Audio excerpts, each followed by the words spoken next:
truck owners are making bold statements as there are lots of complaints about the e-collop systems and the incessant, I want to say, extortion happening within the corridors of the port. Now, joining me to discuss this issue is Comrade ADEYINKA, of course. He's the National President, Council for Maritime Transport Union and Association, COMTWA. Good to have you on the program, sir. Thank you for having me.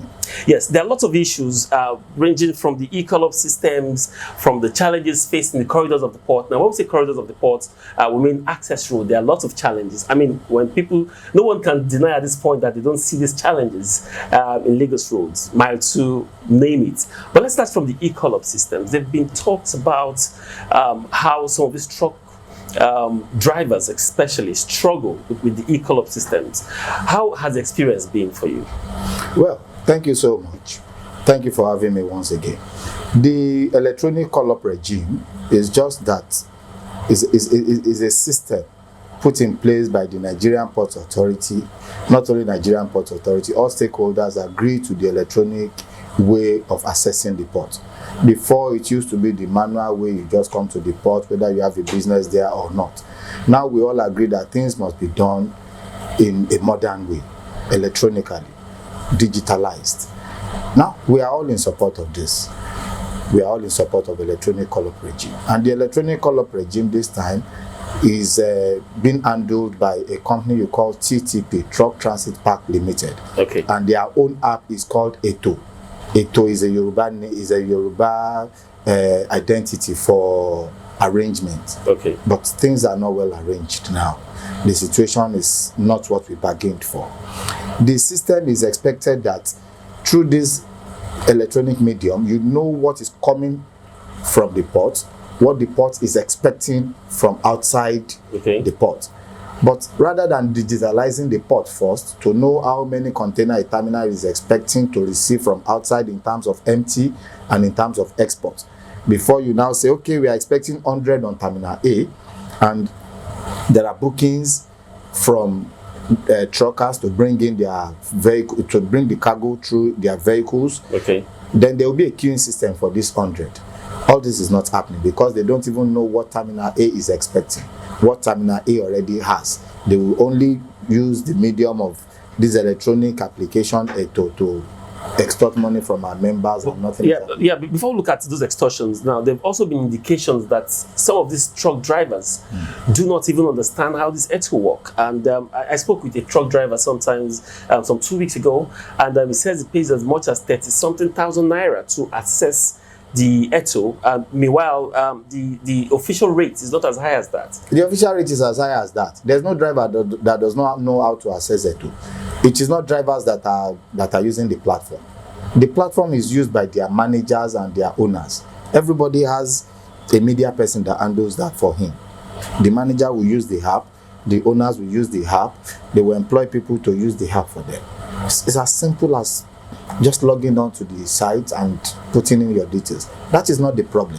The problem is that contrary to the agreed amount by MPA that we are going to be paying 10,000 naira to access the port within 24 hours. Okay. And that they have taken care of all hindrances, which is not the case. We are now paying as much as 22,000. It was 30-something thousand naira. They brought it to 22,000 naira. Even at that, paying this 22,000 naira does not guarantee that you will be in a port of destination within 24 hours. Sometimes perishable goods get spoiled inside the holding bay because export consignment goes into holding bay before going to the port, and they are delayed inside that holding bay. So what I think that causes these delays? It is inefficiency.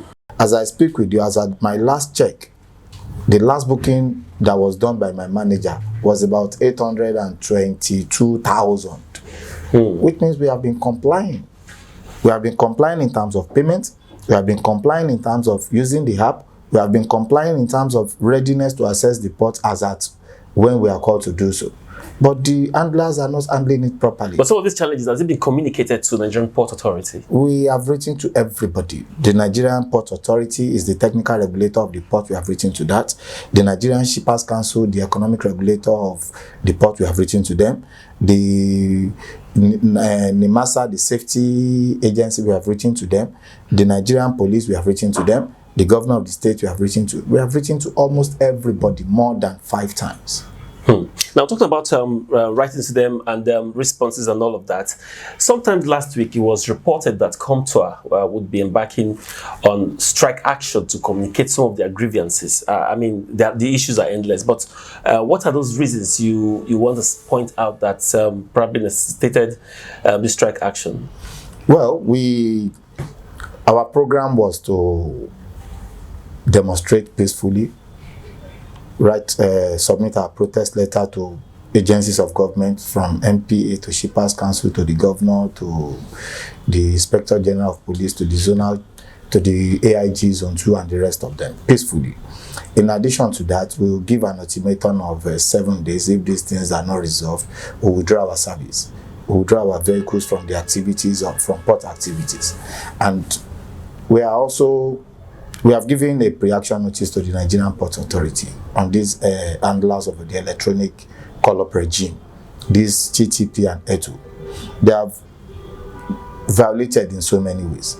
One, we agreed that it was going to be 10,000 naira per movement.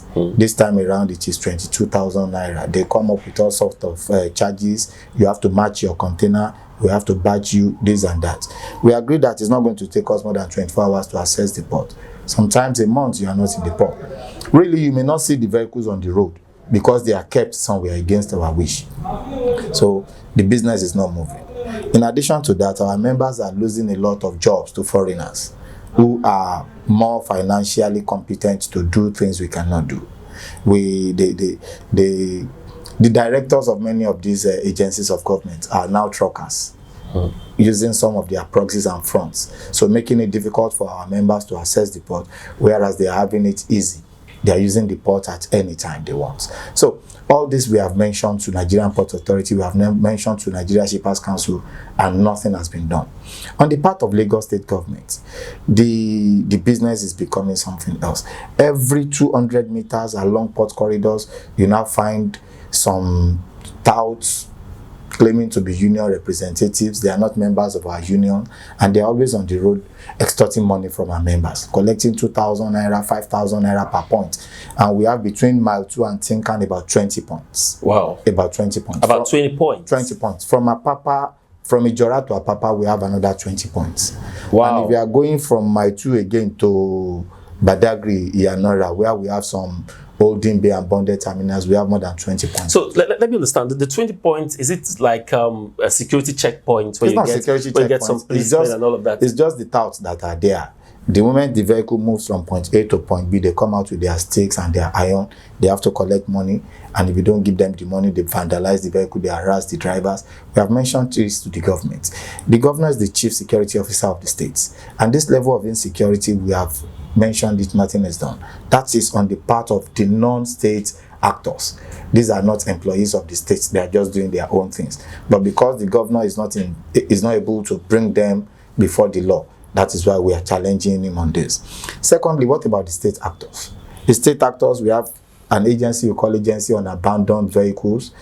Instead of impounding vehicles that are actually abandoned, they will forcefully remove our drivers from our vehicles, jump into the vehicles, drive it to their garage and term it abandoned. They charge us as much as 200, 500,000 naira. I can show you receipt. Which of the agency does this?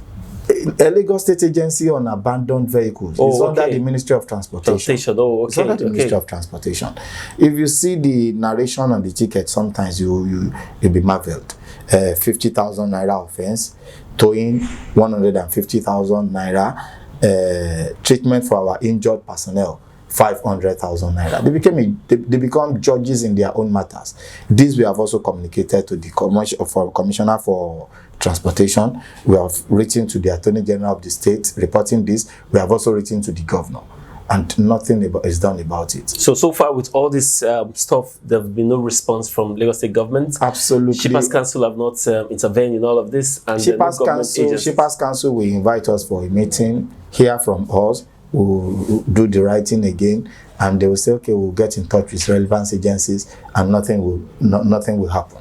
And on the part of the governor, it is a silence in support of the illegal activities. So finally, I mean, we hope that government really wade into this and solve this problem. But do the association come to? Are you still going to embark on this, or are you going to still withdraw your service from the ports if some of these things are not met? And how long? What are the timeline you are giving the government to do the protest and the strike action was to take place on to commence on the 14th of February, but we received calls from some notable personalities and agencies in Nigeria, and they said we should give them some time to intervene and wade into the matter, and we are just giving a 7 days consideration for that.